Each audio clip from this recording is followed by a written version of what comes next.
Alors ici, on est sur le site de la Bastille. C'est un des lieux très connus des Grenoblois puisque c'est un des points culminants depuis lequel on voit toute la ville. L'idée, c'est de faire vivre le site autrement, je pense. On sait qu'il y a des personnes qui n'ont pas forcément l'occasion d'aller à la montagne, de se dire qu'on va dans un environnement un peu plus sauvage, entre guillemets, que la ville.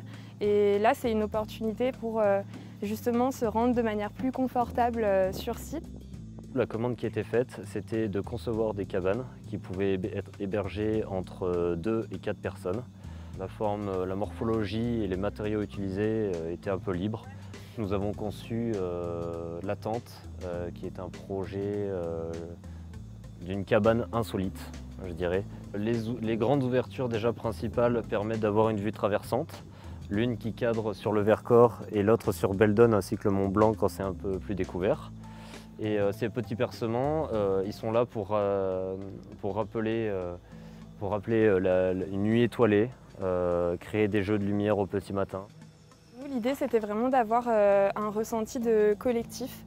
Quand on a eu l'occasion, étant petit ou bien avec nos amis, de faire du bivouac ou d'aller en camping, on a toujours eu cette envie de partager des moments entre nous.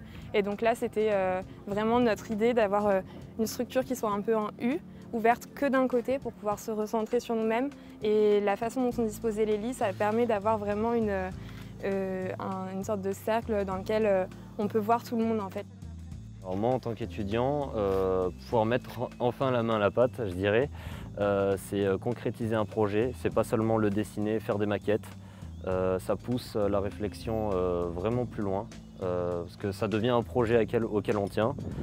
Et puis là, ce qui est génial, c'est de pouvoir le construire en réalité et donc de l'installer sur site. On a eu l'occasion de le monter, démonter à plusieurs reprises puisqu'on travaillait sur différents sites, que ce soit à l'école ou aux grands ateliers de l'île d'Abo à Gaïa. Et maintenant, on l'installe sur la Bastille. Donc c'est la dernière étape, l'étape finale qu'on attendait tous depuis un moment.